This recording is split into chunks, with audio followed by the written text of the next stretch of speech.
Ce soir, j'ai choisi comme court texte ou comme courte lecture, si le Seigneur veut nous en donner le contexte, de lire dans Saint Matthieu 13, de 24 à 30, et je vais aussi lire de 36 à 40 dans quelques instants. Donc, Saint Matthieu, chapitre 13, à partir du verset 24 du chapitre 13 de Saint Matthieu. Écoutez attentivement la lecture de la parole. Mes paroles failliront, mais les siennes ne failliront pas.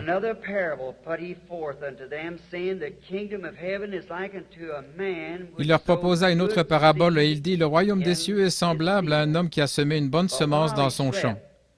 Mais pendant qu'il dormait, son ennemi vint, sema de l'ivraie parmi le blé et s'en alla. Lorsque l'herbe eut poussé et donné du fruit, l'ivraie parut aussi. Les serviteurs du maître de la maison vinrent lui dire, « Seigneur, n'as-tu pas semé une bonne semence dans ton champ? D'où vient donc qu'il y a de l'ivraie? » Et il leur répondit, « C'est un ennemi qui a fait cela. » Et les serviteurs lui dirent, « Veux-tu que nous allions l'arracher? » « Non, dit-il, de peur qu'en arrachant l'ivraie, vous ne déraciniez en même temps le blé.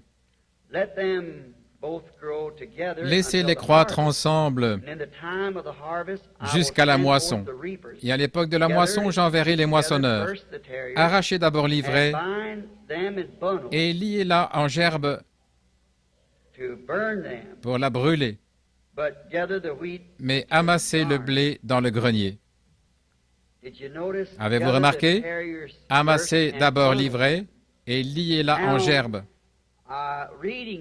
Maintenant, lisant ceci, quelque chose de bizarre m'est venu à l'esprit pendant que j'étais assis au sommet des monts Catalina l'autre soir en prière. Et alors je me suis demandé où je pourrais trouver un mot qui me servirait pour ce sujet dont je voulais parler ce soir. Je suis descendu et j'ai trouvé le mot « discorde ».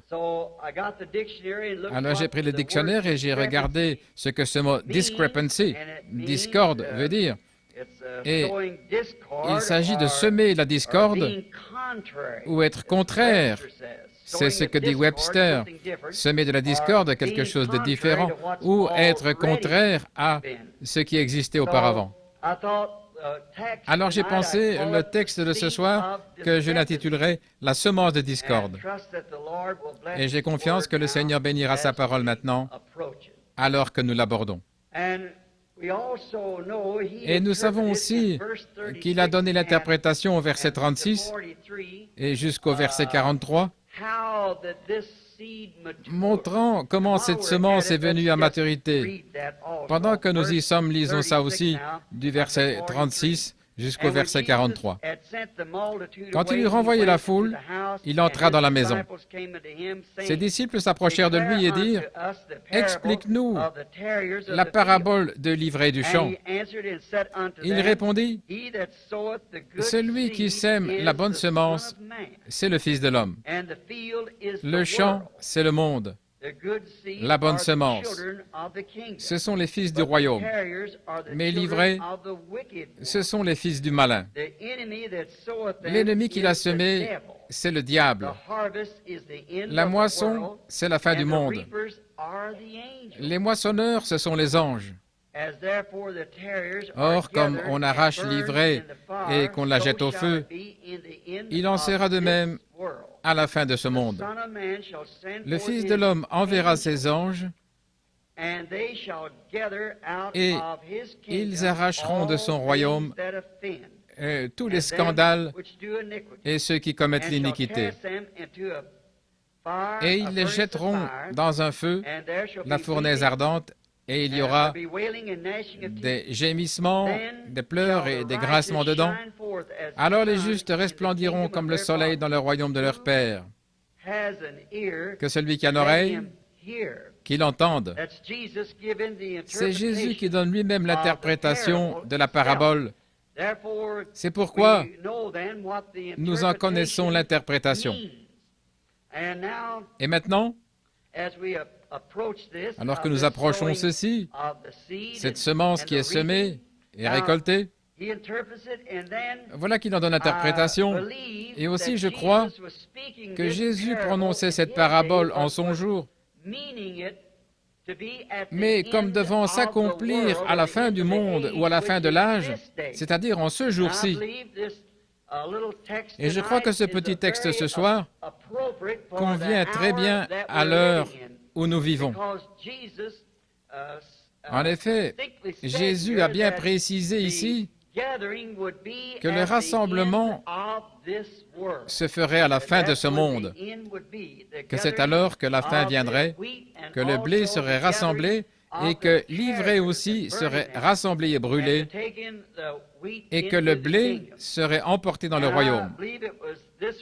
Et je crois que c'était ça. Un autre passage de l'Écriture qui me porte à croire que c'est ça, je l'ai noté ici, c'est Matthieu 24, 24, où il est dit, en parlant de la semence de discorde, Jésus a dit que les deux seraient tellement proches que cela séduirait même les élus si c'était possible. Presque exactement les mêmes. Il y a un autre endroit dans l'Écriture où c'est écrit que la pluie tombe sur les justes et sur les injustes. Je me souviens de ma première expérience. Quand je me suis retrouvé parmi les pentecôtistes, j'étais à Mishawaka, dans l'Indiana. J'assistais à une grande convention dans une salle semblable à celle-ci, où ceux du Nord et du Sud s'étaient assemblés. À cette époque-là, à cause de la ségrégation, ils avaient dû se réunir là. C'étaient deux grandes associations de frères pentecôtistes. Je n'avais jamais entendu parler d'eux et je ne les avais jamais rencontrés auparavant. C'est là que pour la première fois, j'ai entendu parler en langue. Et au bout de la rangée à la convention, comme je n'étais pas un de leurs membres, j'étais simplement un jeune prédicateur baptiste, je me suis assis tout au fond. Et je me souviens, la première fois que j'ai entendu quelqu'un parler en langue, je ne savais même pas de quoi il s'agissait. Et alors, il y avait ces deux hommes qui étaient assis en avant. L'un d'eux parlait en langue et l'autre interprétait ce que l'homme avait dit. Eh bien, je me suis mis à étudier ma Bible sans relâche à ce moment-là et j'ai vu que c'était scripturaire. C'est exactement, selon les Écritures, ce que le Saint-Esprit ferait. Eh bien, peut-être le lendemain, cette nuit-là, j'avais le cœur tout remué. J'ai dormi dans un champ de maïs. Je n'avais pas assez d'argent pour me payer un lit, alors j'avais juste assez d'argent pour rentrer à la maison. Je me suis acheté des donuts, quelques jours, ou plutôt des petits pains pour mon petit déjeuner. J'aurais pu manger avec eux, j'étais les bienvenus, mais je ne pouvais pas participer aux frais. À cette époque-là, c'était la dépression de 1933. C'était une période assez difficile. Je pensais, eh bien, je ne veux pas manger avec eux, mais je veux savoir ce qu'ils ont. Ils ont quelque chose que je n'ai pas. Donc ce matin-là, ils m'ont demandé que tous les prédicateurs viennent sur l'estrade, vous n'avez qu'à vous nommer, dire d'où vous venez. Eh bien, j'ai simplement dit William Branham, évangéliste, Jeffersonville. Je me suis assis. À ce moment-là, j'étais le prédicateur le plus jeune qu'il y avait sur l'estrade, et le lendemain, ils m'ont fait venir sur l'estrade pour prêcher. Ensuite, après que j'ai prêché, nous avons passé des moments bénis, et ensuite, j'ai fait la connaissance de plusieurs personnes qui m'ont invité à venir à leur église. Après, eh bien, je me suis dit, si seulement je pouvais trouver ces deux hommes principaux qui parlaient en langue et interprétaient. C'est ce qui brûlait dans mon cœur. Je le désirais tellement. Eh bien, comme je vous l'ai dit au début, un petit don par lequel on enclenche un mouvement. Vous savez, les dons et les appels sont sans repentance. Vous les avez toute votre vie. Vous voyez, vous êtes né avec cela, si ce sont des dons de Dieu. Alors, j'ai toujours, depuis ma tendre enfance, j'ai toujours eu ça. Les gens qui me connaissent depuis toujours savent que c'est vrai. Eh bien, je ne savais pas ce que c'était à l'époque. Ça s'appelait une vision. Je ne savais pas vraiment ce que c'était. Je me disais, si je pouvais seulement leur parler, eh bien, et l'esprit qu'il y avait dans la salle me faisait vraiment l'effet d'être l'esprit de Dieu. J'ai réussi à parler à l'un d'eux. Je lui ai posé quelques questions. Et c'était un chrétien tout à fait authentique. Il n'y avait aucun doute là-dessus. Cet homme était un vrai croyant. Et l'autre homme, Quand je lui ai parlé, si j'ai jamais rencontré un hypocrite, c'en était bien un. Cet homme, en fait, son épouse était blonde et il avait eu des enfants, 2 enfants d'une femme aux cheveux noirs. Et je pensais, eh bien, qu'est-ce qu'on fait maintenant? Me voilà tout déboussolé. Moi qui suis fondamentaliste, il faut que ce soit la parole, sinon ce n'est pas juste. Et voilà que l'esprit, l'un d'eux a presque, j'en sais, donné une vibration absolument authentique et l'autre n'était pas bon du tout. Et l'esprit descendait sur les deux. Maintenant, comment est-ce possible? Je ne savais pas quoi penser. 2 ans plus tard, je priais dans la caverne où j'avais l'habitude d'aller prier. Comme c'était poussiéreux dans la caverne, un après-midi, je suis sorti, j'ai posé ma Bible sur un tronc d'arbre et un coup de vent l'a ouverte à Hébreux, chapitre 6. Là, il est dit que dans les derniers jours, ce qui arriverait, si nous abandonnions la vérité et que nous nous revelions encore pour venir à la repentance, qu'il ne restait plus de sacrifice pour le péché, que les épines et les chardons sont prêts d'être rejetés, on finit par y mettre le feu. Mais la pluie tombe souvent sur la terre pour l'arroser, pour la préparer. Mais les épines et les chardons seraient rejetés, mais le blé serait amassé. Je pensais, eh bien, c'est juste le vent qui l'a fait s'ouvrir là. J'ai simplement reposé la Bible, je me suis dit, eh bien, maintenant je vais juste... Et voilà, le coup de vent qui l'ouvre à nouveau. C'est arrivé 3 fois. Je pensais, eh bien, ça c'est étrange. Je me suis relevé et j'ai pensé, Seigneur, pourquoi ouvrirais-tu cette Bible pour que je lise ça, alors que j'arrive à ce passage-là, les épines et les chardons qui sont prêts d'être rejetés, on finit par y mettre le feu. Je pensais, pourquoi l'ouvrirais-tu là pour que je lise cela? Et je regardais au loin. Or, ces vraies visions viennent sans aucun effort de ma part. C'est Dieu, un point c'est tout. Voyez, j'ai regardé et j'ai vu une terre qui tournait devant moi et j'ai vu qu'elle était toute labourée. Il y avait un homme habillé de blanc, il avançait en semant du blé, et après qu'il a eu disparu à l'horizon, un homme est arrivé, il était horrible à voir, il était habillé de noir. Il lançait des semences de mauvaises herbes partout. Les 2 ont levé ensemble. Et à ce moment-là, toutes les 2 avaient soif parce qu'elles avaient besoin de pluie. Et on aurait dit que chacune priait, la petite tête inclinée.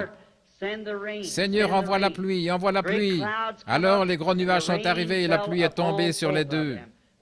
À ce moment-là, le petit blé s'est relevé tout d'un coup et il s'est mis à dire « Loué soit l'Éternel, gloire à Dieu !»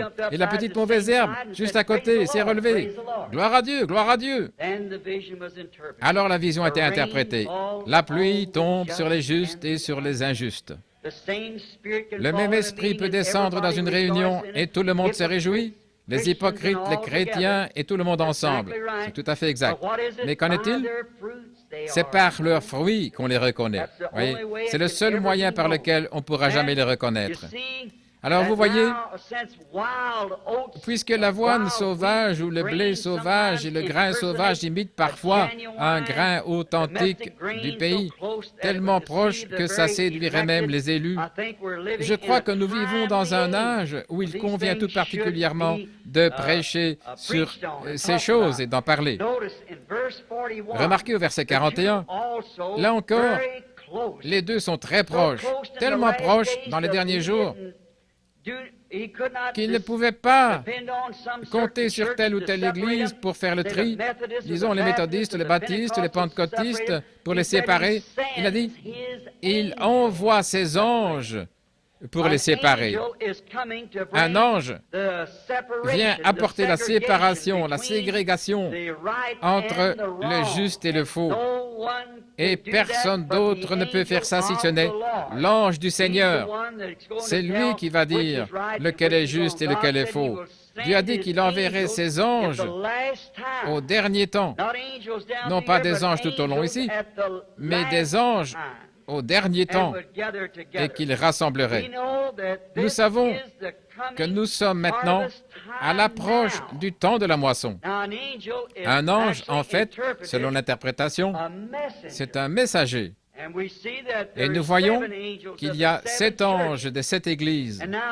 Et maintenant, tout au long des âges de l'Église, remarquez, qui il a dit qui étaient les semeurs et aussi ce qu'était la semence. L'un d'eux, le semeur, c'était lui, le Fils de Dieu, qui est sorti semer la semence. Et un ennemi est venu après lui, qui était le diable. Et il a semé la semence de discorde après que la bonne semence eut été semée. Maintenant, mes amis, cette chose-là s'est produite dans tous les âges depuis que le monde est monde. Exactement. Tout au long, depuis le commencement, c'est toujours la même chose qui s'est produite. Il a dit, la semence de Dieu, la parole de Dieu, Jésus a dit quelque part que la parole est une semence et chaque semence produira selon son espèce. Et maintenant, si le chrétien, les enfants de Dieu, les enfants du royaume sont devenus la semence de Dieu, alors il faut qu'ils soient la parole de Dieu.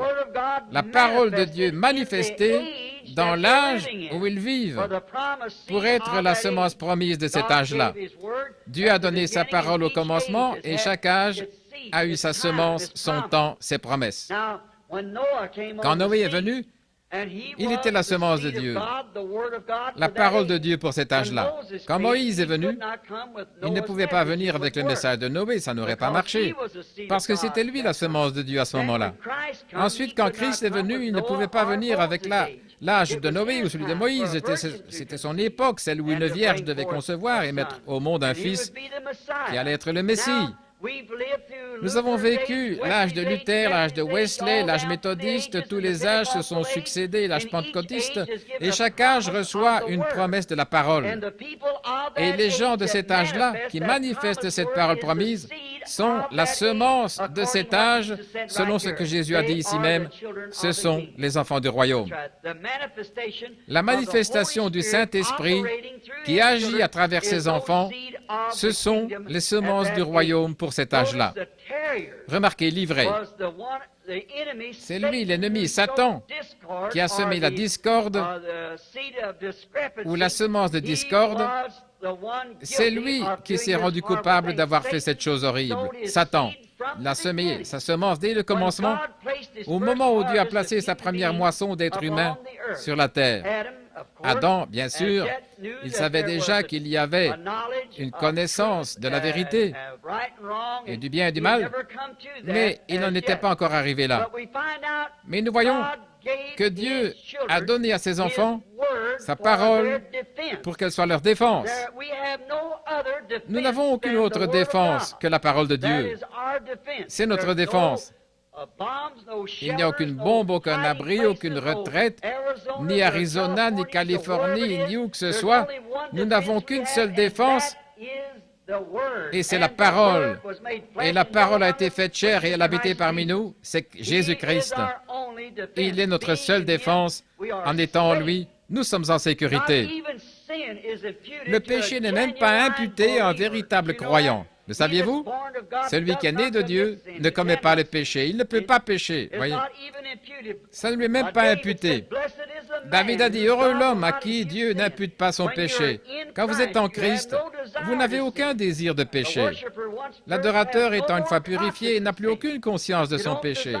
Vous n'avez pas le désir. Or, aux yeux du monde, vous êtes peut-être un pécheur, mais aux yeux de Dieu, vous n'en êtes pas un parce que vous êtes en Christ. Comment pouvez-vous être un pécheur alors que vous êtes dans celui qui est sans péché et que Dieu ne voit que celui en qui vous êtes? Maintenant, ce temps de la moisson, au commencement, quand Dieu a semé sa semence sur la terre et qu'il l'a placée dans le cœur de ses enfants, de sa famille, de garder cette parole, c'était leur seule défense. Garder cette parole. Et l'ennemi est entré, il a enfoncé cette barrière en semant la semence des discordes, quelque chose de contraire à la parole de Dieu. Si c'était de la discorde au commencement, ça l'est encore. Tout ce qui ajoutera quoi que ce soit à la parole de Dieu, c'est toujours la semence de discorde. Peu importe quelle en est la source, que cela vienne d'une organisation, que ce soit de sources militaires, que cela vienne de puissance politique, tout ce qui est contraire à la parole de Dieu, c'est la semence de discorde. Quand un homme est là à dire qu'il est prédicateur de l'Évangile et qu'il déclare que les jours des miracles sont passés, c'est la semence de discorde. Quand un homme est à dire qu'il est ministre, pasteur d'une église quelque part, et qu'il ne croit pas que Jésus-Christ est le même dans les moindres détails, à l'exception du corps physique, le même hier, aujourd'hui et pour toujours, ça, c'est la semence de discorde. Quand il déclare que les miracles et l'âge apostolique, c'est du passé, c'est une semence de discorde. Quand elles disent la guérison divine, ça n'existe pas, c'est une semence de discorde. Et le monde en est rempli. Ça ne laisse pas de place au blé, ça l'étouffe. Nous constatons que le premier qui a semé la semence de discorde, il a été étiqueté comme étant le diable. Et nous savons que c'est bien ça dans Genèse 1. Maintenant, nous voyons ici, dans le livre de Matthieu au chapitre 13, Jésus étiquette encore tout ce qui est en désaccord avec sa parole comme étant du diable. Et en cette année 1956, tout ce qui sème la discorde, quelque chose de contraire à la parole écrite de Dieu ou qui en donne une interprétation personnelle, c'est la semence de discorde. Dieu n'honorera pas cela, il ne le peut pas, ça ne se mélangera pas, non, c'est comme la semence de moutarde, elle ne se mélangera avec rien d'autre, vous ne pouvez pas l'hybrider, il faut que ce soit l'authentique, la semence de discorde. Maintenant nous voyons, quand Dieu a semé sa semence dans le jardin d'Éden, nous voyons qu'elle a produit un Abel, mais quand Satan a semé sa semence de discorde, elle a produit un Caïn. L'une a produit un juste, l'autre a produit un injuste. Parce que Ève a écouté la parole de la discorde, quelque chose de contraire à la parole de Dieu, et c'est là que le ballon du péché a commencé à rouler, et depuis ce jour-là, il n'a cessé de rouler. Et nous n'arriverons jamais à nous en débarrasser complètement tant que les anges ne seront pas venus faire la séparation, alors Dieu emportera ses enfants dans le royaume, et l'ivraie sera brûlée. Remarquez ces deux vignes. Si seulement nous pouvions passer plus de temps sur ce sujet, mais nous allons seulement voir les grandes lignes pour pouvoir prier pour les malades dans quelques minutes. Remarquez, leurs semences ont poussé ensemble, exactement comme Dieu l'a dit ici au chapitre 13 de notre texte de ce soir dans Matthieu. Laissez-les croître ensemble. Or, Caïn est allé dans la terre de Nod, il s'y est trouvé une épouse et il s'est marié. Abel, lui, a été tué et Dieu a suscité Seth pour le remplacer. Et à partir de là, les générations se sont succédées, le juste et le faux côte à côte. Maintenant, nous remarquons que chaque fois, au fil du temps, elles se sont rassemblées et Dieu a été obligé, la méchanceté est devenue tellement grande que Dieu a été obligé de détruire. Mais ces deux semences ont fini par produire la semence de discorde et la semence de Dieu ont produit chacune leur tête véritable, dont l'aboutissement a été Judas Iscariote et Jésus-Christ. En effet, il était la semence de Dieu, il était le commencement de la création de Dieu. Il n'était rien de moins que Dieu. Et Judas Iscariote est né le fils de la perdition. Il est venu de l'enfer, il est retourné en enfer. Jésus-Christ était le Fils de Dieu, la parole de Dieu manifestée. Judas Iscariote, par sa discorde, il était la semence du diable. Il était venu dans le monde et pour tromper exactement tel qu'il était au commencement dans Caïn, son ancêtre. Judas ne faisait que jouer à l'Église. Il n'était pas vraiment sincère, il n'avait pas réellement la foi, il n'aurait jamais trahi Jésus. Mais vous voyez, il a semé cette semence de discorde. Il pensait pouvoir se lier d'amitié avec le monde, Mammon, tout en étant ami avec Jésus. Mais il était trop tard pour qu'il puisse rien y changer. Quand l'heure fatale est venue, quand il a fait cette vilaine chose, il a franchi la ligne de séparation entre aller de l'avant et faire demi-tour. Il était obligé de continuer sur sa lancée. Comme imposteur, séducteur, il a semé la semence de discorde et il a cherché à trouver grâce devant ces grandes organisations de ce jour-là, les pharisiens et les sadducéens. Et il pensait gagner un peu d'argent comme ça et être bien vu des gens. N'est-ce pas ce qui amène tant de gens à donner dans cette discorde? Ils cherchent à trouver grâce devant les hommes. Trouvons grâce devant Dieu, non devant les hommes. Mais c'est ce que Judas a fait quand cette discorde a eu son aboutissement en lui. Nous savons que Jésus était la parole. Dans Saint Jean 1, il est dit au commencement était la parole, et la parole était avec Dieu, et la parole était Dieu. Et la parole a été faite chair et elle habitait parmi nous. Donc la parole est une semence et cette semence a été faite chair et elle a habité parmi nous. Si Judas était la semence de l'ennemi et de la discorde, elle aussi a été faite chair et elle a habité parmi nous dans la personne de Judas Iscariote. Il n'a jamais eu la vraie foi. Il avait ce qu'il pensait être la foi. On peut avoir la foi et aussi avoir une soi-disant foi. Et une véritable foi de Dieu croira en Dieu et Dieu est la parole. Elle n'y ajoutera jamais rien. La Bible nous dit que si nous y ajoutons une seule parole ou en retranchons une parole, notre part sera retranchée du livre de vie. Apocalypse 22, 18. À la fin, au dernier chapitre, au tout début, dans le premier livre de la Bible, Dieu leur a dit de ne pas en transgresser une seule parole, qu'il faut garder chaque parole. Ils devaient vivre de cette parole. Jésus, au milieu du livre, il est venu et il a dit qu'à son époque, il a dit « L'homme ne vivra pas de pain seulement, mais de toute parole qui sort de la bouche de Dieu. » Et au dernier âge, celui de l'Apocalypse, il nous a été annoncé que quiconque retranchera une seule parole du livre ou y ajoutera une seule parole, sa part sera retranchée du livre de vie. C'est pourquoi il ne doit rien y avoir de douteux, mais seulement une parole de Dieu véritable sans mélange. Ce sont là les fils de Dieu, les filles de Dieu, qui ne sont pas nés par la volonté de l'homme, ni par une poignée de main ou une forme quelconque de baptême, mais qui sont nés de l'Esprit de Dieu par le Saint-Esprit et à travers lesquels la parole de Dieu se manifeste. Voilà l'authentique semence de Dieu. L'ennemi se joint à l'Église et il devient très orthodoxe dans un credo ou quelque chose comme ça. Mais ce n'est pas, c'est de la discorde.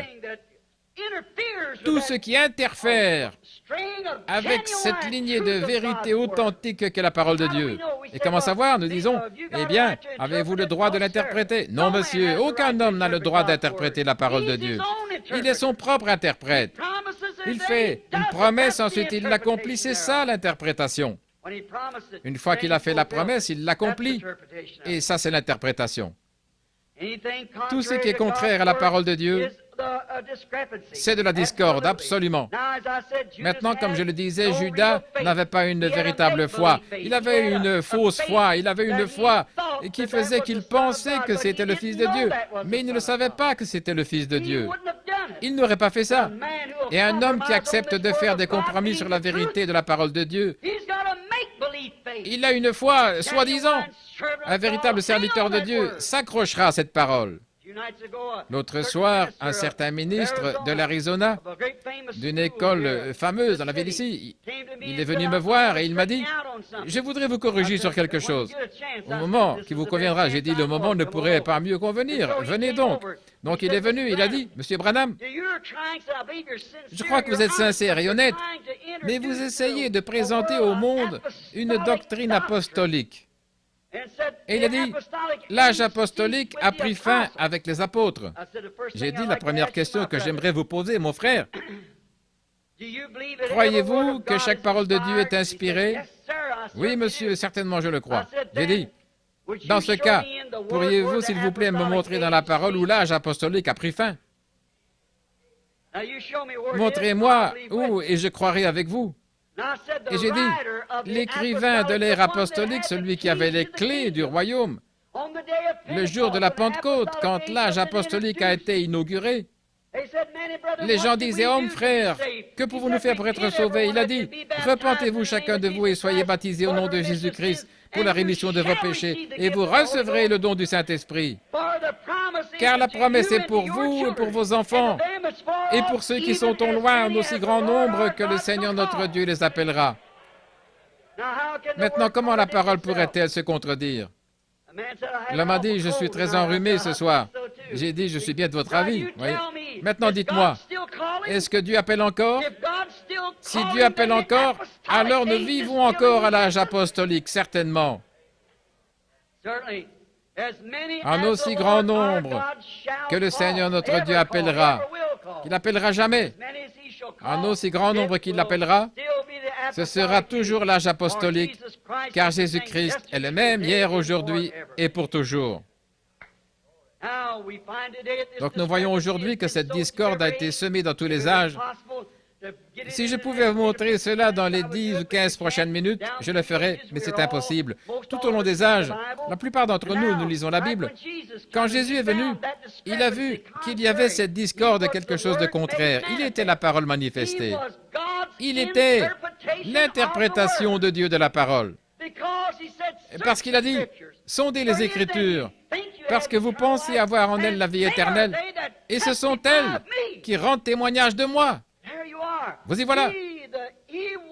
Il était l'interprétation de la parole. Et tous les fils et les filles de Dieu, nés de nouveau de cet âge, sont l'interprétation de la parole. Vous êtes des lettres écrites, lues de tous les hommes. Oui, remarquez, il a dit, c'est en vain qu'ils m'adorent, en enseignant la discorde comme doctrine. C'est en vain qu'ils m'adorent, en enseignant comme doctrine la discorde, des doctrines d'hommes, des credos d'hommes, en enseignant que ces choses sont la parole de Dieu alors qu'elles n'ont rien à voir avec la parole de Dieu. Regardez, chaque âge a produit ce genre de récolte.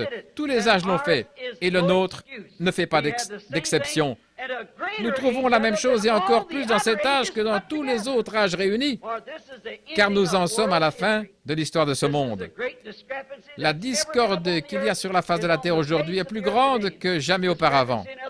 Dans les autres âges, la discorde les a éloignés du Dieu vrai et vivant pour les entraîner vers les idoles. Aujourd'hui, Jésus a dit dans Matthieu 24, 24 que ce serait tellement proche que cela séduirait même les élus si c'était possible. Vous parlez de discorde. Oh, c'est tellement subtil. Satan est au milieu des gens et il est tellement doué, ce théologien, ce docteur en théologie, qu'il peut enseigner la parole de façon presque parfaite. Jésus l'a dit. Mais observez, quelque part il y aura quelque chose. Il dira, eh bien, ça là, c'était pas pour ici. Mais oui, absolument, voyez-vous, parce que Dieu a dit que ça l'était. Regardez ce que cela produit. Cette même discorde a fait descendre la colère de Dieu au jour de Noé, quand Dieu a envoyé son prophète et qu'il a prêché comme une flamme de feu, qu'il a appelé les gens à la repentance et que la discorde a été engloutie par l'eau. Alors, qu'est-ce que Satan a fait? Il est revenu tout de suite dans Cam et il s'est remis à semer. C'est tout à fait exact. Ensuite, Moïse est venu, le grand prophète, pour faire sortir les enfants d'Israël du désert. Qu'est-ce qui s'est passé? Moïse, le grand prophète de Dieu, il leur a apporté la vérité absolue, la vérité confirmée. Il avait rencontré Dieu. Dieu a prouvé qu'il l'avait rencontré. Et les gens là-bas, ces sacrificateurs, ils avaient leur religion, leur rituel, leur rite et tout. Mais Moïse s'est tenu là comme confirmation de l'interprétation de la parole. Ne l'oubliez pas. Moïse était l'interprétation de Dieu de sa promesse. Il avait dit qu'il le ferait. Il était l'interprétation de Dieu. Qu'est-ce qui s'est passé? L'Église venait à peine de sortir de l'Égypte. Elle était en marche depuis quelques jours. Et qu'est-ce qui est arrivé? Satan est venu avec sa discorde dans la personne du second Caïn. C'était Balaam. Et il a semé la discorde parmi eux. Nous savons que c'est vrai. Balaam, là, cet enseignement de Balaam, comme quoi nous sommes tous pareils. Nous servons le même Dieu que vous. Fondamentalement, il avait raison. En effet, il a offert un sacrifice que Dieu offrait. 7 béliers, 7 taureaux sur 7 autels, et il a prié le même Dieu de façon aussi parfaite que Moïse là-bas dans le désert. C'était tout à fait pareil. Mais il n'était pas pareil. Tout cela préfigurait ce qui allait arriver. Encore là, il y avait Caïn manifesté dans la personne de Balaam. Et il y avait Dieu manifesté dans la personne de Moïse, qui interprétait ses paroles à travers un être humain, qui se faisait connaître lui-même, sa promesse, à travers un être humain. Et la discorde s'est élevée. La même chose au temps de Judas. Il est venu avec sa discorde. Et souvenez-vous, ce péché, ce que ces gens-là ont cru, que nous sommes tous pareils, nous adorons le même Dieu, nous devrions tous faire partie de la même Église, nous devrions être un même peuple. Ce péché-là n'a jamais été pardonné à Israël. Jésus lui-même a dit, Ils sont tous morts. Ils ont tous péri, sauf 3. Ceux qui ont tenu bon et qui ont cru la promesse. Quand les faiblards ont dit « Nous ne pouvons pas nous emparer de ce pays-là, nous avons affaire à une trop forte partie. » Et tout, Caleb et Josué ont fait taire le peuple. Ils ont dit « Nous sommes plus que capables de nous en emparer, parce que Dieu nous l'a promis. Quelle que soit l'opposition, ça m'est égal. » Et nous pouvons encore prêcher la guérison divine et le baptême du Saint-Esprit, encore avoir la puissance de Dieu pour nous détacher des choses du monde. Dieu l'a dit. L'âge apostolique n'a jamais pris fin et il ne cessera pas. Il continue. Donc nous trouvons ce même vieux semeur de discorde. Et souvenez-vous, ce péché n'a jamais été pardonné. Maintenant, frère, s'il n'a jamais été pardonné à cette époque-là, qu'en est-il de maintenant? Alors que la réelle semence de tous les âges est en train de se rassembler. Remarquez cette grande chose que Balaam a faite. Elle a continué pour finalement aboutir à la venue de Judas Iscariote et de Jésus. Qu'est-ce que c'était? Judas et Jésus étaient une image très exacte de Caïn et Abel. En effet, comme Judas était religieux, Caïn était aussi religieux. Caïn a construit un autel. Il a offert un sacrifice. Il a adoré Dieu. Il l'a fait avec autant de sincérité que l'autre. Mais voyez-vous, il n'avait pas la révélation de ce qu'était la parole. Il pensait que c'était Adam et Ève qui avaient mangé des pommes ou des fruits. Et Abel, par révélation, il savait que c'était faux. C'était à cause du sang qu'ils étaient sortis. Alors il a offert un agneau. Et Dieu a témoigné de ce que son offrande était juste. Alors il est devenu jaloux et il a essayé de tuer son frère. Et comme il a tué son frère sur le même autel que celui sur lequel son sacrifice était mort, l'agneau était mort sur l'autel. C'est la même chose pour Judas Iscariote qui a trahi Jésus-Christ sur l'autel de Dieu et l'a tué, tout comme Caïn avait tué Abel. En effet, Caïn était la semence de discorde. Même chose pour Balaam, le prophète mercenaire, un homme qui aurait dû avoir plus de bon sens. Dieu l'a mis en garde par des signes et des prodiges, même qu'une mule lui a parlé en langues inconnues. Et malgré tout ça, il a continué quand même. Il était né pour être un semeur de discorde. Et si Jésus a prédit que cet âge-ci se terminerait dans la plus grande discorde qu'il y ait jamais eu, l'âge de l'Église de Laodicée tiède qu'il a expulsé de l'Église, comment peut-il en être autrement que cela, la discorde? Certainement. Elle se termine dans cet âge-là. Et c'était Caïn et Abel à nouveau au calvaire. Maintenant, remarquez, comme toujours, dès que Jésus est parti, qu'il est allé au ciel, le Saint-Esprit a été renvoyé. C'était là la semence qui donnait la vie à la parole. Comme nous le disions hier soir, c'est lui qui vivifie la parole. Vivifier, ça veut dire faire vivre. Le Saint-Esprit authentique ne fait vivre que la parole, ce qu'elle est. Il ne fera pas vivre un credo. Il ne peut pas, parce qu'il n'y a rien du credo en lui. Il est la vie de la parole de Dieu, car il est Dieu. Et il vivifie ce corps-là. Maintenant, remarquez ce qu'ils ont fait. Et la Bible dit, et Jean a parlé à ses enfants, il a dit, petits enfants, vous avez appris que l'Antichrist devait venir dans le monde. Et il est déjà dans le monde. Et il agit dans les fils de la désobéissance. Alors ça, c'était peut-être une trentaine d'années après la venue du Saint-Esprit. Nous voyons que quand le Saint-Esprit est venu, la vraie semence, celui qui donnait vraiment la vie à la semence, voilà que la discorde s'est introduite de nouveau. Et remarquez, ça a continué comme ça. La vraie parole avait été confirmée l'un après l'autre. Les prophètes d'autrefois avaient confirmé que la parole de Dieu était la vérité. Si quelqu'un ici a déjà lu le concile de Nicée ou le concile pré-nicéen, ces 15 jours de politique avide de sang où ce groupe de Romains là-bas a voulu faire une dénomination de cette Église Des prophètes vêtus de peau de mouton qui mangeaient des herbes sauvages sont venus et ils ont pris position pour la parole. Quel résultat? Il fallait que ça se passe comme pour Caïn, comme pour Abel. L'un des deux devait mourir, effectivement. Et la parole a perdu son influence sur les gens.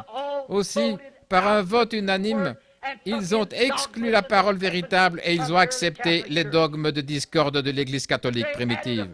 Ils ont ajouté un pape, ils ont ajouté un évêque, ceci et cela. Ils ont retranché le vrai sens de Pierre, de Marie et de tout le reste. Ils se sont fait des idoles. Et ils ont carrément transformé la soi-disant religion chrétienne en une cérémonie païenne. Qu'était-ce? La semence de discorde. Et ils ont organisé pour la première fois sur la terre une église. Qu'est-ce que c'était? Cette semence de discorde qui avait commencé à semer quelque chose qui ajoutait, qui retranchait. Qui a déjà entendu parler dans la Bible de ne pas manger de viande le vendredi? Qui a déjà entendu parler dans la Bible de quelque chose comme l'aspersion, du baptême, de l'immersion? Qui a déjà entendu parler de ces choses-là, d'un « Je vous salue Marie » ou quelque chose comme ça? Qui a déjà entendu parler de certaines de ces âneries qu'on retrouve aussi chez les protestants? La poêle ne peut pas se moquer du chaudron, c'est vrai. Celui qui est coupable de la plus petite chose est coupable de tout. Voilà. Qui a déjà entendu parler que Dieu ait jamais œuvré dans une organisation? Montrez-moi une seule fois où l'une d'elles s'est formée une organisation et qu'elle soit restée en vie. Elles sont mortes sur le coup. Elles ne sont jamais relevées. Oh là là. Il est temps que quelque chose se passe. Il est temps que Dieu entre en action. Cela détruit l'influence sur les gens. Il s'est passé la même chose aujourd'hui. Ils détruisent l'influence. Ils disent « Oh, cette bande d'exaltés, ce sont des minus. » Mais c'est de la discorde. Retrouvez-vous nez à nez avec la parole et voyez ce qu'il en est. Voyez si Dieu n'interprète pas sa propre parole. De ces pierres, Dieu peut susciter des enfants à Abraham. La parole avait été parfaitement confirmée par ces premiers chrétiens. Dieu les avait délivrés de tout et des maladies. Et ils avaient des prophètes et ils parlaient en langue, ils interprétaient, ils prononçaient des messages qui s'avéraient parfaitement justes chaque fois. Et malgré toute cette parole confirmée, les gens ont voté son expulsion et ils ont voté pour une dénomination. C'est la mère de toutes les organisations. Les deux sont maintenant parvenues à pleine maturité. Elles ont recommencé à produire leurs semences. Elle s'était éteinte, mais elle a refleuri au jour de Luther. Comme nous le savons par le message de l'autre matin au petit déjeuner, elle a refleuri à l'époque de Luther. Mais qu'est-ce qu'ils ont fait? Immédiatement après la mort de ce grand homme, ils ont formé une organisation. Elle a refleuri de nouveau encore au jour de John Wesley. À cette époque, les anglicans, avec toute leur doctrine sur la sécurité éternelle et tout, ils avaient tellement tout entortillé qu'ils en étaient presque arrivés à l'universalisme. Et qu'est-il arrivé? Dieu a suscité un homme du nom de John Wesley et il a fauché tout ça. Et dès qu'il est mort, lui et Asbury et les autres, qu'est-ce qui s'est passé? Ils ont formé une organisation et maintenant, on a toutes sortes de méthodistes, Alexander Campbell, John Smith et autres. Et finalement, les pentecôtistes ont refait surface et ils sont sortis de tout ça. Qu'est-il arrivé? Ils couraient bien. Qu'est-ce qui vous a arrêté? Vous êtes retournés tout droit dans la boue même dont vous étiez sortis, retournés dans les mêmes eaux sales. Vous êtes retournés à la discorde et à former des organisations. Il vous fallait faire des compromis sur la parole. Et chaque fois que Dieu envoyait quelque chose de nouveau, vous ne pouviez pas l'accepter. C'est vrai. La discorde de nouveau. Et remarquez, comme je le disais l'autre jour, la première petite enveloppe qui sort de la racine. Ensuite, il y a les feuilles et puis l'épi et puis la tige. Et elle sort. Cette petite enveloppe du blé est presque identique au grain lui-même. Et nous pensions que ça l'était, mais quand on l'ouvre, il n'y a pas de grain du tout. Elle n'est qu'un support pour permettre au grain de pousser, et elle meurt aussi, et la vie en sort complètement pour aller dans le grain. Remarquez, donc, on appelle les églises qui ont semé. Nous voyons aujourd'hui nos prétendues églises et même nos églises pentecôtistes, nous sommes sortis, nous n'étions pas satisfaits, il nous fallait former nos propres groupes. Il y a eu toutes sortes de choses, il nous fallait voir ceci, cela, et former un autre groupe. Et quelqu'un s'est levé en disant, il viendra sur un nuage blanc et l'autre sur un cheval blanc, un nuage. Voyez-vous, tout ça, c'est de la semence de discorde. Quand il viendra, que ça se passe n'importe comment, c'est lui qui interprétera sa propre parole quand il viendra. Attendons ce moment-là. Comprenez? Vous ne saisissez même pas le message du jour. Vous regardez toujours en direction de ce que Dieu va faire, de ce qu'il a déjà fait, et vous ne tenez aucun compte de ce qu'il est en train de faire. C'est comme ça qu'on se retrouve dans des éléments discordants. Maintenant, nous remarquons qu'aujourd'hui, toutes nos églises ont semé le vent et elles récoltent la tempête. Nous n'avons plus les réunions de prière, nous n'avons plus les réunions que nous avions. Qu'est-ce qu'il y a? Nous avons levé les barrières, surtout. Regardez, jusqu'à nos églises pentecôtistes qui sont remplies de femmes aux cheveux coupés. Avant, on ne permettait pas ça, de se maquiller, vernir les ongles, toutes sortes de choses. Un homme, des espèces de Ricky et tout, mariés 3 ou 4 fois, ils sont diacres. Oh, quelle discorde! C'est de la souillure! Comment y arrive-t-il? Dieu n'accepterait pas ça dans son Église, alors il faut qu'ils aillent dans une organisation pour se le permettre. On a peur d'en parler parce qu'on se ferait mettre à la porte de l'organisation. Oh Dieu, donne-nous des hommes qui ne soient attachés à rien d'autre qu'à Dieu et à sa parole, qui diront la vérité sur ces choses. Voilà exactement ce qu'il nous faut. Qu'est-ce que nous avons fait? Semer la discorde. Nous avons semé le vent et maintenant nous récoltons la tempête. Remarquez qu'elles sont maintenant en train d'être rassemblées pour être brûlées. Avez-vous remarqué, Jésus a dit, amassez-les d'abord, liez-les en gerbes, et ensuite mettez toutes les gerbes sur le même tas et je les brûlerai. Il y a une petite gerbe appelée méthodiste, baptiste, presbytérien, luthérien, elles se rassemblent toutes dans le Conseil mondial des églises. Qu'est-ce que c'est? Amassez-les d'abord. Alléluia. Avez-vous remarqué? Il rassemble l'ivraie en premier. Il les éloigne du blé. Il les sépare. Rassemblez-les et brûlez-les. Elles doivent toutes être brûlées par les jugements de Dieu pour avoir semé la discorde parmi les gens. Ces choses ayant l'apparence de la piété, mais reniant ce qui en fait la force. Niant la parole simplement pour soutenir des rites religieux, quelques dogmes que quelqu'un y a injectés ou ajoutés à la parole de Dieu. Ça ne marchera pas, c'est de la discorde. Je m'écris aujourd'hui comme ce grand prophète d'il y a longtemps, Amos, quand il est entré dans une ville et qu'il a dit « Je ne suis ni prophète ni fils de prophète, mais si le lion rugit, qui ne serait effrayé? Quand Dieu parle, qui ne prophétiserait ?» Il a prédit que le jugement s'abattrait sur cette génération-là. Il a dit « Le Dieu même que vous prétendez servir vous détruira. » Mettez ça là sur bande, souvenez-vous. Le Dieu même, ces gens-là qui se rassemblent dans cette grande moisson du Conseil mondial des Églises, et vous serez obligés d'y entrer. Vous ne pourrez pas rester en dehors.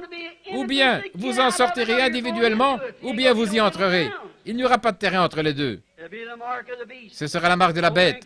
Personne ne pourra acheter ni vendre que celui qui a la marque, qui a la discorde. Restez hors de cela. Sortez de là. Fouillez. Tenez-vous-en éloignés. Le Dieu qu'ils prétendent servir les détruira. Le grand Dieu d'amour. Ils disent, eh bien, Jésus a prié que nous soyons tous un. Il a aussi dit, comment pouvez-vous marcher ensemble? 2 hommes peuvent-ils marcher ensemble s'ils ne se sont pas d'accord? Il a dit, un, comme lui et le Père sont un. Le Père était la parole, lui était la parole manifestée. Il était un avec le Père, parce qu'il était la manifestation de la parole promise de Dieu. Et c'est la même chose aujourd'hui ou dans n'importe quel jour. Oui, monsieur. Le Dieu, il est un. Il veut que nous soyons un. Comment ceci peut-il être un alors que celui-ci nie la naissance virginale et que celui-là nie la guérison divine, ceci, cela? Ils sont tous dans un méli-mélo pareil. Certains d'entre eux ne croient même pas en Dieu, ne croient pas qu'il était le fils de Dieu ou que c'était le fils de Joseph, appelé le fils de Dieu. Le frère jumeau des luthériens, les Zwingli, ils croient qu'il n'était absolument rien d'autre qu'un brave homme. La science chrétienne déclare qu'il était un prophète, rien qu'un homme comme les autres, qui n'était pas divin. Voyons, s'il n'était pas divin, c'est le plus grand imposteur que la terre ait jamais porté. Il était Dieu ou il n'était rien. Il était divin. Il était la divinité elle-même, faite chair parmi nous. Dans la personne du Fils de Dieu, certainement. Voilà ce qu'il était. Maintenant, nous voyons que la discorde est entrée. Nous savons qu'elle est là. Personne ne peut le nier. Oh là là. Remarquez bien. Il détruira ce groupe qui prétend servir Dieu. Observez bien. Dieu a planté sa semence. Je termine parce que c'est le moment de former la ligne de prière. Dieu a planté sa semence et sa semence c'est Christ. Je vais prêcher là-dessus un soir dans quelque temps. le lieu où Dieu a décidé de mettre son nom. Si Dieu le veut, peut-être à l'un des petits déjeuners quand j'aurai un peu plus de temps. Remarquez, il est la seule échappatoire. Il est le seul souverain véritable. Il est le seul vrai Dieu. Il n'y en a pas d'autre que lui. Il a dit, je suis Dieu, le Dieu seul. Jésus a dit, voici le commandement. Écoute, ô Israël, je suis l'Éternel, ton Dieu, un seul Dieu. Je le suis. Pourquoi en attendez-vous un autre? Un autre viendra. Je viens au nom de mon Père et vous ne me recevez pas. Mais un autre viendra en son propre nom et vous le recevrez. Et ils l'ont fait à Nicée. Êtes-vous chrétien? Je suis baptiste. Êtes-vous chrétien? Pentecôtiste. Êtes-vous chrétien? Méthodiste. Un autre nom. Mais pour ce qui est de ce nom-là, de Jésus-Christ, ils s'en éloignent le plus possible. Ils ne veulent rien avoir à faire avec lui, car il est la parole. Et la parole se manifeste elle-même. Remarquez, la seule échappatoire, il est la rose de Saron. La Bible l'a dit. Tous les titres dans la Bible de Dieu appartiennent à Jésus-Christ. Il était l'alpha, l'oméga, le commencement et la fin, celui qui était, qui est et qui vient, la racine et la postérité de David, à la fois la racine et la postérité, l'étoile du matin, la rose de Saron, le lys de la vallée, l'alpha, l'oméga, le Père, le Fils, le Saint-Esprit, tout cela en Jésus-Christ. Il était la pleine manifestation de Jéhovah Dieu qui a été fait chair pour habiter parmi nous. Voilà exactement ce qu'il était. Il était la rose de Saron. Qu'est-ce qu'on a fait la rose de Saron? On l'a écrasée, on l'a broyée pour en faire sortir le parfum. Une rose magnifique doit être écrasée complètement pour qu'on puisse recueillir le parfum de cette rose. Et c'était une vie magnifique que celle-là, qu'il n'y a jamais eu une vie vécue comme celle-là, mais elle a dû être écrasée au calvaire. Voyons, on prenait l'onction de la rose de Saron et on la mettait sur Aaron. Il fallait qu'il soit loin de cela pour pouvoir entrer dans la présence de l'Éternel dans le lieu saint, au-dedans du voile saint. Il fallait qu'il soit loin de la rose de Saron pour pouvoir aller faire l'aspersion du propitiatoire tous les ans. Et cette onction devait être sur lui, une odeur agréable à l'Éternel alors qu'il portait le sang de l'agneau devant lui, après avoir été aussi aspergé de cet agneau. Et avec des grenades et des clochettes sur le tour de ses vêtements, il devait marcher à une certaine cadence faisant Saint, Saint, Saint à l'Éternel. Remarquez, il est cette rose de Saron, cette odeur agréable, l'onction qui est sur son peuple. Vous ne pouvez pas entrer dans sa présence avec aucun credo, rien d'autre, mais seulement loin de cette rose de Saron, la parole. Il est aussi le lys de la vallée. Comment obtient-on l'opium? On obtient l'opium en prenant un lys, en l'écrasant, et on obtient l'opium. Les médecins l'utilisent dans leur laboratoire. Prenez un homme qui est nerveux et agité, ou une femme qui a l'impression qu'elle va perdre la tête, elle fait les 100 pas, elle crie, elle est hystérique. Le médecin va prendre un peu de son opium de lys et lui injectera ça dans le bras ou dans une veine quelque part, et il se calme. C'est terminé pour un moment. Et aussitôt l'effet de l'opium disparu, les voilà qui reviennent pire que jamais. Dès que l'opium disparaît. Mais je vais vous dire, mes amis, c'est seulement un type de l'opium authentique qui vient du lys de la vallée que je connais. Il est le lys de la vallée. Il a été écrasé au calvaire. Il a été blessé pour nos transgressions. C'est par meurtrissure que nous avons été guéris. Dans cet écrasement de fleurs, il était une fleur. Il était la fleur la plus admirable qui ait jamais poussé, ce lys de la vallée. Cette admirable rose de Saron. Il est là ce soir, suspendu entre le ciel et la terre. C'est ce que je crois. Ou plutôt à ce moment-là, il l'a été pour ôter le péché du monde et pour ramener la guérison au monde. Et la Bible dit qu'il est le même hier, aujourd'hui et pour toujours. Mon ami, quand Dieu a dit à Moïse, dans le désert, et c'était un type qui le représentait, d'élever un serpent d'airain, les reins représentent le péché jugé, le serpent représente, le serpent d'airain représente, le serpent d'airain représente le péché jugé, et les reins, c'est le jugement divin, par exemple l'autel des reins où on déposait les sacrifices. Et il y a aussi Élie qui a levé les yeux et qui a dit que les cieux étaient comme de l'airain, le jugement divin sur une nation incrédule qui s'était éloignée de Dieu. Les reins représentent le jugement divin. Et le serpent représentait le péché déjà jugé. Et Jésus était ce serpent qui a été fait péché pour nous et qui a pris le jugement de Dieu sur lui. Il a été blessé pour nos transgressions, brisé pour notre iniquité. Le châtiment qui nous donne la paix est tombé sur lui et c'est par ses meurtrissures que nous sommes guéris. Oh, ce soir, Dieu a une pharmacie remplie d'opium pour vous, amis chrétiens. Et vous qui êtes malade, vous souffrez, vous êtes épuisé, c'est vraiment trop difficile pour vous. Vous ne pourrez plus tenir le coup encore longtemps. C'est à vous rendre fou ce jour moderne. Avez-vous écouté Lifeline ce soir, ce qu'ils ont dit? Que la Russie déclare qu'en 55, ils auraient le monde entier sous leur emprise totale. Avant que cela puisse se produire, l'enlèvement doit avoir lieu. Alors c'est pour quand, mes amis? C'est ici, tout près maintenant, c'est proche. Ne voulez-vous pas le chercher ce soir de tout votre cœur? Il est le lys de la vallée. Il est le même hier, aujourd'hui et pour toujours. Il est ici ce soir pour s'élever au milieu de son peuple, tout comme Moïse a élevé l'indication du péché jugé, ce signe, et pas seulement du péché, mais de la maladie. Souvenez-vous, Jésus a dit, comme Moïse éleva le serpent d'airain, il faut de même que le Fils de l'homme soit élevé. Dans quel but Moïse l'a-t-il élevé? Pour le péché, l'incrédulité et pour la maladie. Jésus aussi a été élevé pour le péché, la maladie et l'incrédulité. Lui, c'était la même chose. Maintenant, ce soir, au jour où nous trouvons cette grande discorde, Jésus-Christ a promis dans Luc qu'au jour, avant la venue du Seigneur, ce serait comme au jour de Sodome. Et qu'alors le Fils de l'homme se révélerait comme le Fils de l'homme s'est révélé à Abraham là-bas, Elohim. Dieu fait chair parmi les gens. Il est resté là avec Abraham et lui a montré ce que Sarah pensait, assise derrière lui dans la tente, alors qu'il ne l'avait jamais vue. Il lui a dit, il l'a appelé par son nom, Sarah. Abraham, non pas son nom Abraham qu'il avait au commencement, mais Abraham, non pas Sarai, mais Sarah. Où est Sarah, ta femme? Il a dit, elle est dans la tente derrière toi. Il a dit, je te visiterai au temps de la vie. Elle a ri. Il a dit, pourquoi a-t-elle ri?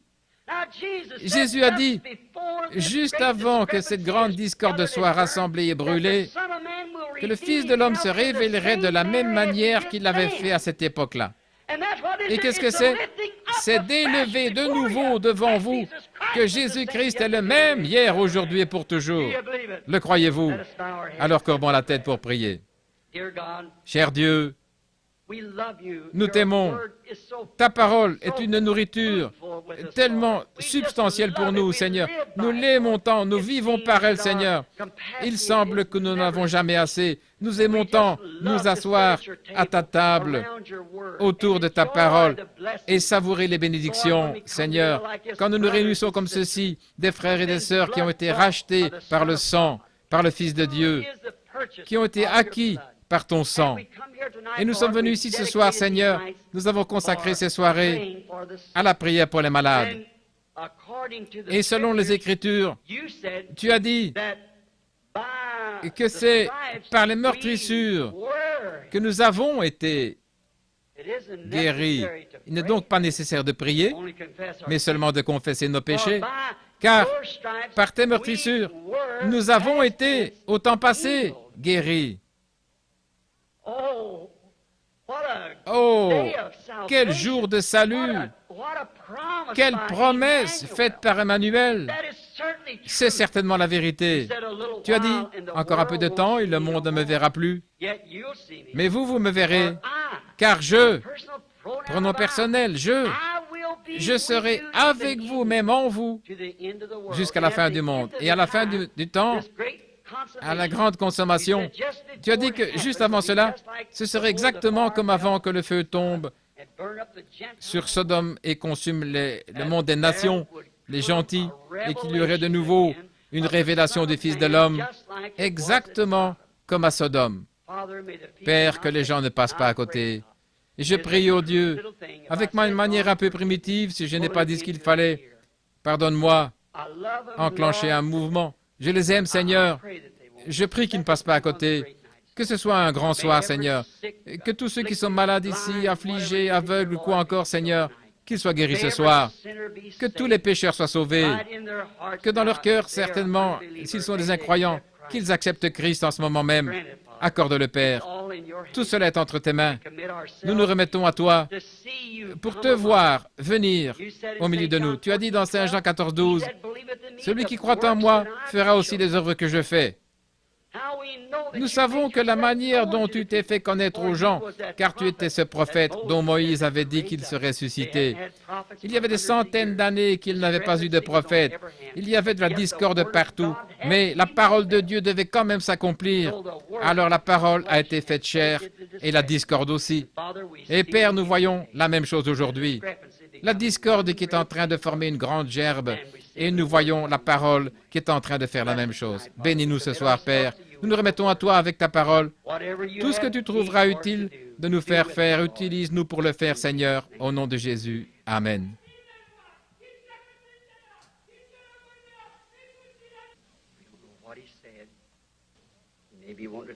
Soyez respectueux, nous ne savons pas ce qu'il a dit.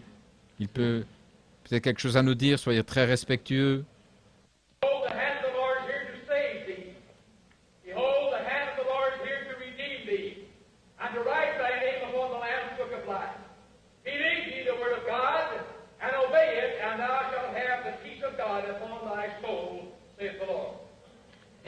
Le frère exhorte à obéir à la parole. Amen. Avez-vous déjà lu dans les Écritures où il est raconté que l'ennemi avait venir? Ils étaient tous rassemblés. L'ennemi était en très grand nombre et l'Esprit de Dieu est descendu sur un homme. Et celui-ci a prophétisé, il a dit où aller pour tendre une embuscade et ils ont détruit leur ennemi. Et le voilà qui vient de nouveau. Voilà l'endroit où détruire votre ennemi. Voyez-vous? Prenez la main de Dieu. La main de Dieu, c'est Christ, bien sûr, la parole. Alors prenez-la dans votre cœur ce soir, pendant que nous formons la ligne de prière. Je crois que Billy a encore distribué des cartes de prière aujourd'hui. Prenons B 85. Hier soir, nous avons pris 15. Hier soir, d'habitude, nous essayons d'en appeler une quinzaine. Ainsi, tenez vos cartes, on va s'occuper de cela. B, comme Branham, B, de 85 à 100. Voyons, qui a B 85? Levez la main. Tu es sûr? Oh, là, au fond. Très bien. 85, avancez-vous. Maintenant, mon fils, au cas où il y aurait des nouveaux venus ici qui ne savent pas comment on procède, mon fils vient ici, ou quelqu'un, s'il ne peut pas venir, ses frères Borders ou quelqu'un d'autre, un homme qui vient, il prend ses cartes, 100 cartes, et là, devant les gens, il les mélange. Donc, quand il vous donne une carte, il ne peut pas vous dire si vous allez venir sur l'estrade ou pas, il ne sait pas. Et moi non plus, je ne sais pas. J'arrive le soir et j'en appelle simplement une dizaine, une quinzaine, quelque chose comme ça. Ça n'a absolument rien à voir avec votre guérison. Vous pouvez rester assis là. Regardez hier soir. Combien étaient ici hier soir? De voir les gens qui ont été guéris partout, tout au long de la réunion.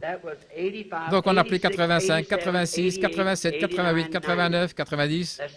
Que ceux-là s'avancent tout de suite. B, 85, 86, 87, 88, 89, 90. Sûrement, il faut... Nous avons besoin, si quelqu'un... En voici un autre ici. Le compte y est. Maintenant, de 90 à 100, si vous ne pouvez pas vous déplacer, je vois que nous avons quelques fauteuils roulants ici, 4 je pense. Si vous avez une carte de prière et qu'on appelle votre numéro et que vous ne pouvez pas vous déplacer, levez simplement la main, nous allons pousser votre fauteuil jusqu'ici. Si vous n'avez pas de carte de prière, restez simplement assis là et dites, Seigneur Jésus, que ce soit mon tour ce soir. Combien ici n'ont pas de carte de prière? Levez la main. Oh là là. Très bien. Disons simplement ici, j'espère que ça n'a pas l'air sacrilège, mais une fois il y avait une petite femme qui n'avait pas de carte de prière, disons. Elle s'est frayée un chemin à travers la foule et elle disait, écoutez bien, si je peux toucher les vêtements de cet homme, je serai guéri. Combien connaissent cette histoire? Très bien. Et qu'est-ce qu'elle a fait? Elle l'a touché. Elle est allée s'asseoir et Jésus s'est retourné. Il savait où elle était, pas vrai? Il savait quel était son problème, pas vrai? Il savait quel était son problème, alors il lui a dit quel était son problème, et elle a senti dans son corps que la perte de sang s'était arrêtée, pas vrai? À cause de quoi? Elle l'avait touché. Maintenant, combien de chrétiens ici ce soir savent, selon Hébreux, l'Épître aux Hébreux, que Jésus en ce moment même est un souverain sacrificateur, le souverain sacrificateur qui peut compatir notre faiblesse? L'est-il? Très bien. S'il est le même souverain sacrificateur, s'il a la même fonction, souverain sacrificateur, Comment agirait-il? Il agirait exactement de la même manière qu'à l'époque. Le croyez-vous? Il agirait exactement de la même manière qu'à l'époque. Si vous pouvez le croire, très bien. Combien le croient? Levez la main et dites, je le crois réellement. Très bien. Avant qu'il forme la ligne de prière, faisons une ligne de prière dans l'auditoire. Je sais qu'il est ici. Je sens sa présence. Je sais qu'il est ici. Venez.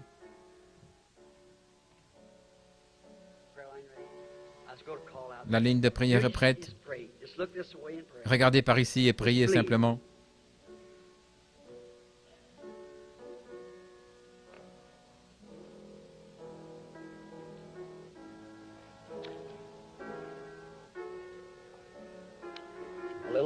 Une petite dame est assise ici, elle me regarde fixement, là, à côté d'une dame qui porte des lunettes. Ne voyez-vous pas, là, ce qui se trouve au-dessus de cette femme? Elle souffre du cœur. Vous croyez que Dieu va vous guérir? Si oui, levez la main. C'était bien votre problème, c'est vrai. Maintenant, si c'était votre problème, levez la main pour que les gens puissent voir. Levez la main comme ça. Maintenant, vous ne l'avez plus. Votre foi vous a guéri. Il est le même hier, aujourd'hui et pour toujours. Oh, il y a de la discorde, mais Jésus-Christ est le même, hier, aujourd'hui et pour toujours. Maintenant, continuez simplement à prier, voyez-vous. Il n'est pas besoin d'être sur l'estrade. Maintenant, voici une dame. Pour autant que je sache, je ne l'ai jamais vue de ma vie. C'est une femme debout ici.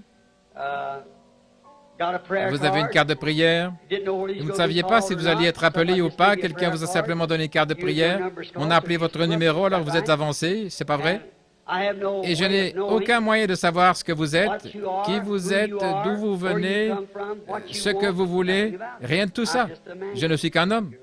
Et vous, la femme, c'est exact.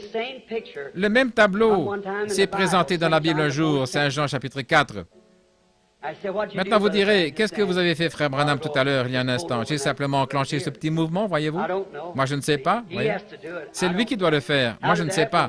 Et cette femme dans l'auditoire tout à l'heure, je n'avais jamais vu cette femme de ma vie. Elle est une parfaite inconnue. Je crois bien qu'il s'agissait d'une femme. Qui est la personne qui vient d'être guérie? Sommes-nous des étrangers l'un à l'autre? Si c'est vrai, faites signe de la main. Je n'avais jamais vu cette femme, mais elle était assise là, en train de croire. Elle a touché quelque chose, n'est-ce pas? Ça n'avancerait à rien de me toucher moi. Mais maintenant, ne voyez-vous pas que la Bible est très précisément la parole de Dieu? Il est le même hier, aujourd'hui et pour toujours. Nous devenons des tabernacles du Saint-Esprit qui est Christ. Voyez, voilà la vraie semence. À ce moment-là, si ce vrai Saint-Esprit entre dans la vraie semence de la parole, il ne faut pas en prendre seulement une partie parce que le diable utilise cela. Il faut que vous preniez tout. Voyez-vous, chaque parole, en effet, il n'est pas dû à moitié, il est dû entièrement. Et voilà ce qui arrive. Maintenant, voici une femme, je ne l'ai jamais vue. Une fois, Jésus a trouvé une femme comme celle-ci. Peut-être qu'elle n'était pas dans le même état, je ne sais pas. Il était assis à un puits. Il fallait qu'il descende en Samarie. Et nous voyons que la Samarie était au bas de la colline. Ou plutôt, en allant à Jéricho, il est passé par la Samarie. Et il est arrivé dans une ville appelée Sichar. Il s'est assis au bord du puits et il a envoyé ses disciples acheter des vivres. Combien y a-t-il de races de gens dans le monde? 3. Le peuple de Cam, Sem et Japheth. Nous descendons tous de Noé. Le reste du monde a été détruit à cette époque-là. Il n'y a que 3 races de gens. Ce sont les Juifs, les nations et les Samaritains, lesquels étaient moitié Juifs, moitié des nations. Ce sont là les seules races qu'il y a dans le monde. Voyez-vous, il n'y en a que 3. Et Dieu et tout est parfait en 3. C'est comme ces 3 dont je parlais ce soir, les 3 étapes de la discorde, les 3 étapes de la parole faite chair et tout. Et donc, il a parlé aux Juifs, il a dit à Philippe, quand il lui a amené Nathanaël, il lui a dit où il était, il a dit, je l'ai vu quand il était sous l'arbre. André lui avait amené Pierre, il lui a dit, ton nom est Simon, et dorénavant tu seras appelé Pierre. Il lui a dit, tu es le fils de Jonas. Voyez-vous? Et ceux-là, c'était tous des Juifs. Mais ici, il va vers une femme des gentils, des nations. Pas une femme des nations, mais une Samaritaine. L'époque des nations, c'est maintenant. Il n'a jamais opéré cela, pas une seule fois pour ceux des nations. Sondez les Écritures, jamais. Mais il a promis dans Luc 22 qu'il le ferait juste avant la venue. Mais donc il était assis là, et une femme moitié juive, moitié des nations est arrivée. Et il lui a dit, Femme, donne-moi à boire. Elle a dit, tu ne devrais pas me demander ça, vraiment. Il y a de la ségrégation ici, tu es juif et moi je suis samaritaine. Elle a dit, mais si tu savais à qui tu parles, c'est toi qui me demanderais à boire. Qu'est-ce qu'il était en train de faire? Il était en train de contacter son esprit. Et dès qu'il a vu quel était son problème, eh bien, il lui a dit d'aller chercher son mari. Elle a dit qu'elle n'en avait pas. Il a dit, c'est vrai, tu en as eu 5. Maintenant, regardez, quand les pharisiens l'ont vu faire ça, là, cette discorde qui était la même au même endroit que la parole, qu'est-ce qu'il a dit? Cet homme est Belzébul, un diseur de bonne aventure, voyez-vous. Et Jésus a dit que quiconque dirait cela du Saint-Esprit quand il viendrait faire la même chose, il ne lui serait jamais pardonné.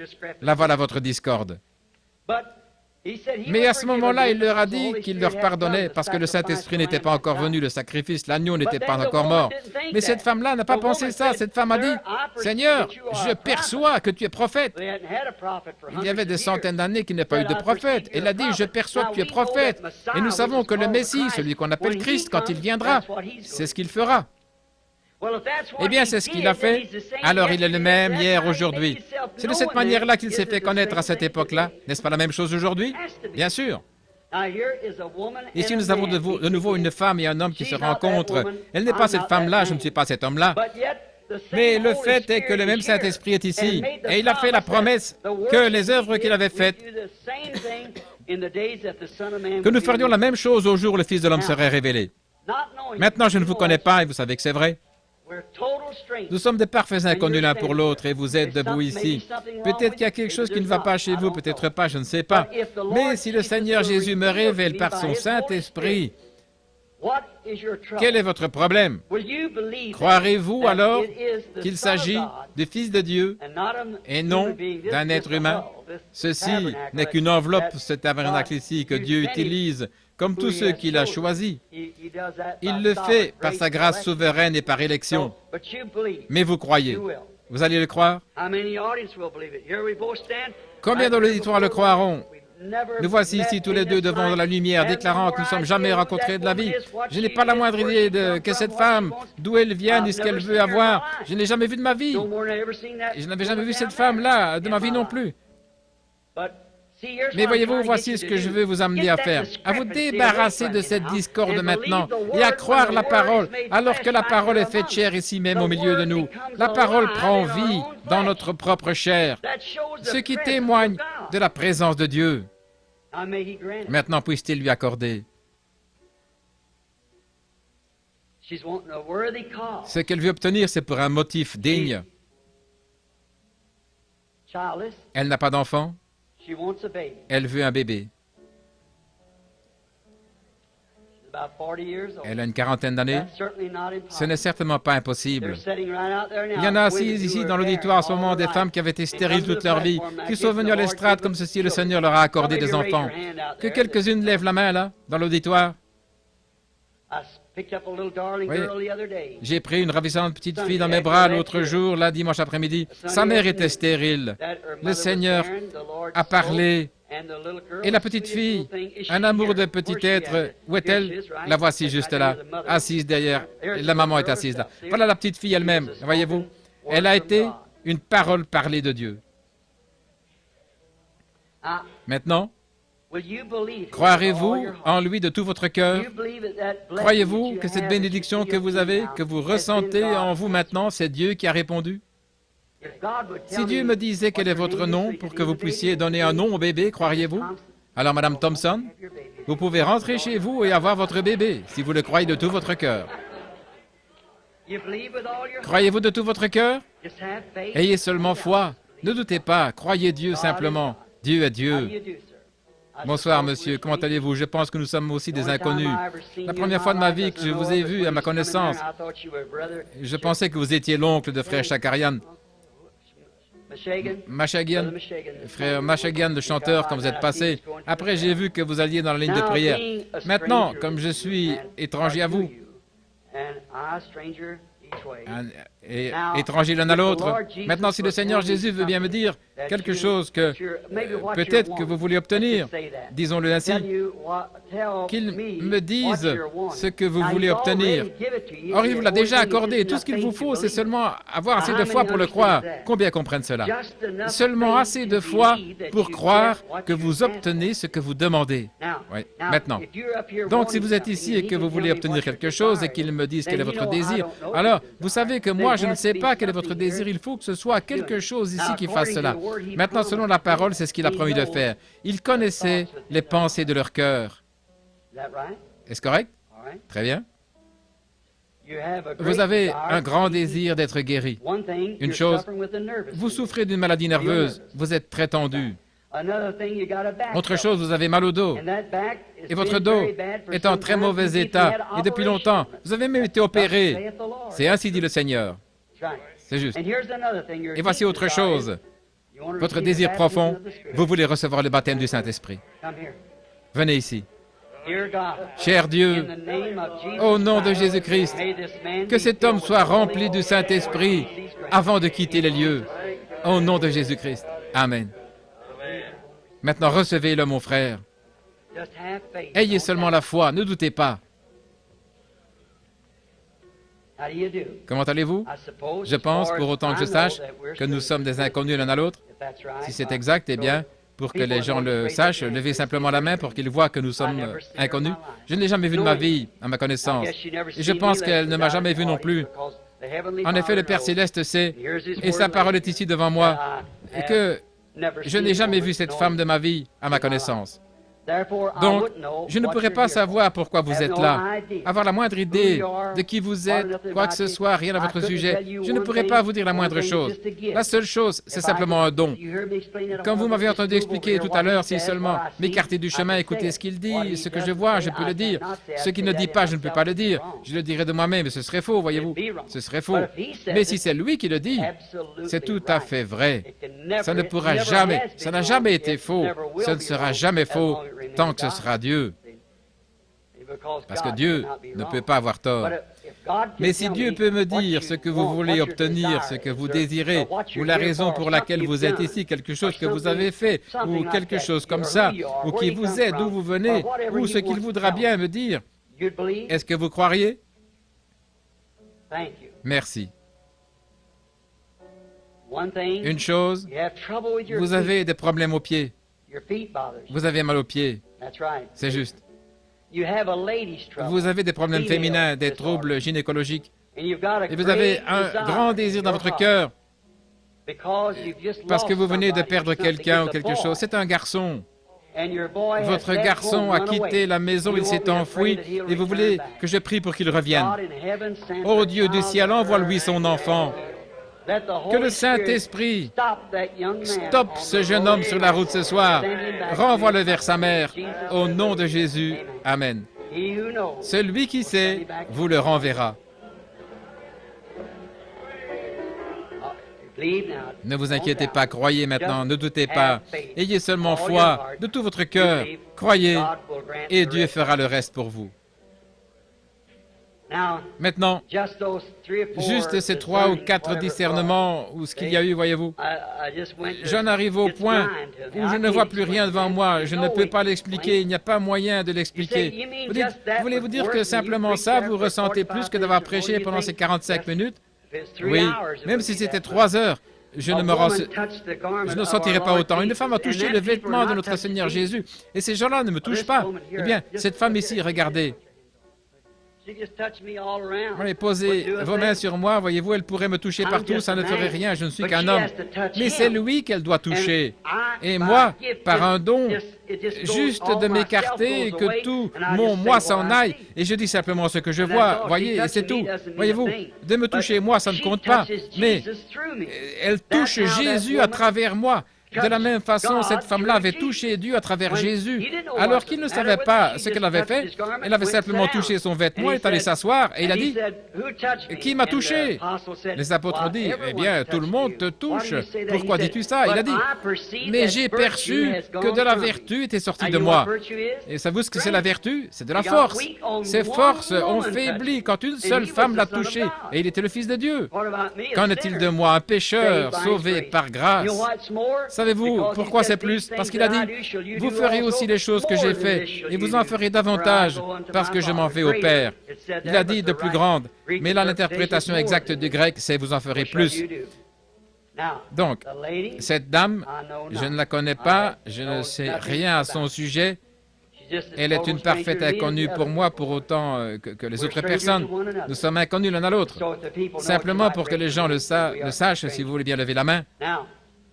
Maintenant, le Fils de Dieu, si à un moment donné, il a rencontré une femme, une petite scène comme ceci, près d'un puits, et qu'il lui a parlé un petit instant et il a su quel était son problème, il lui a dit quel était son problème. Et alors, c'est comme ça qu'elle a su que c'était là le Messie. Maintenant, vous m'avez touché, je vous ai touché, et il ne s'est rien passé. Mais si ma foi, par un don, et votre foi, en y croyant, peuvent le toucher lui, et qu'il puisse parler à travers nous, ou me parler à travers moi, alors vous saurez qu'il est ici comme il l'était là au puits de Sichar. Voyez? Il est le même, hier, aujourd'hui et pour toujours. Vous le croyez? Vous avez tant de problèmes, tant d'afflictions, de complications. Une des choses principales pour laquelle vous voulez compris pour vous, c'est l'arthrite. C'est juste, pas vrai? L'arthrite est en train de vous ankyloser. Quand vous vous voyez lever les bras, effectivement, vous êtes avancé assez lentement, je me souviens. Peut-être qu'en attendant un petit instant, peut-être que quelque chose d'autre pourrait être dit. Maintenant, les gens, vous savez, c'est comme un souffle qui s'élève contre cela. Ils disent, « Oh, il a deviné ça, voyez-vous, quelque chose comme ça. » Mais vous semblez être quelqu'un de bien. Parlez-moi simplement un petit instant. Restons là un petit peu parce que j'ai vraiment l'impression qu'il y a autre chose dans votre cœur que vous voulez recevoir de Dieu. Je ne peux pas exaucer votre prière, mais lui, parce que si vous le croyez, elle est déjà exaucée. Mais si vous voulez seulement le croire pour vous amener à croire, maintenant je vais vous dire, il s'agit d'un être cher qui n'est pas ici, et c'est un frère, et ce frère n'est même pas dans cette région, il est dans une région arrosée comme beaucoup de lacs, je dirais quelque part comme dans le Michigan. Oui, le Michigan, c'est ça. Et il souffre d'une maladie mortelle. C'est une maladie incurable des reins dont il souffre. C'est bien ça, n'est-ce pas? C'est ainsi dit le Seigneur. Maintenant, ce mouchoir que vous avez dans votre main, que vous avez levé vers Dieu, envoyez-le à votre frère et dites-lui de ne pas douter, mais de croire, et avec ça, il sera guéri si vous le croyez. Vous croyez de tout votre cœur? Oui. Alors, si vous croyez, il n'y a qu'une chose à faire, c'est absolument de l'accepter, pas vrai? Maintenant, vous dites, il les regarde là, ces gens, c'est ça qu'il fait, il les regarde. On voit tellement de ça. Mais au cas où vous ne sauriez pas, la dame ici, venez de ce côté, madame ici, la malade, qui que vous soyez. Je ne la regarde pas, voyez-vous, que Dieu peut me révéler quel est votre problème. Levez la main si vous le croyez. La dame ici, cette dame ici. Oui, très bien. Alors, si vous le croyez de tout votre cœur, l'asthme dont vous souffrez ne vous causera plus d'ennui. Très bien, rentrez chez vous et croyez-le. Il ne regardait pas, n'est-ce pas? Voyez-vous? Vous regardez dans cette direction-ci, la vision est là, peu importe ce qui se passe. Amen. Ne le voyez-vous pas? C'est tout aussi parfait que Dieu peut être parfait. Vous croyez aussi? L'asthme pourrait s'en aller, dans votre cas aussi, n'est-ce pas? Très bien, allez dire au Seigneur Jésus que vous croyez en lui. Un jour, il vous faudrait vous promener avec une canne si cette arthrite vous rendait infirme, mais elle ne le fera pas. Vous n'allez pas. Vous ne croyez pas qu'elle le fera, n'est-ce pas? Vous croyez que tout ira bien. Allez votre chemin, Jésus-Christ vous guérit. Les troubles cardiaques tuent les gens, mais pas forcément vous. Croyez-vous que Dieu va vous guérir, va vous rétablir? Croyez-le de tout votre cœur.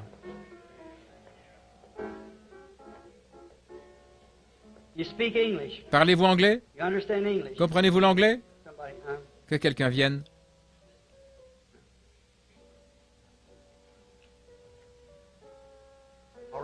Très bien.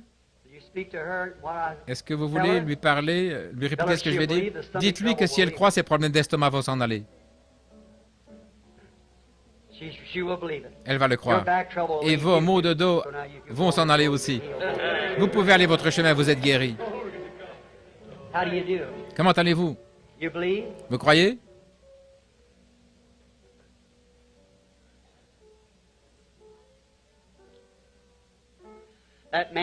Cet homme qui est assis là, qui a des maux de dos, qui m'a regardé quand j'ai dit ça, lui aussi, il peut être guéri, si vous le croyez, monsieur.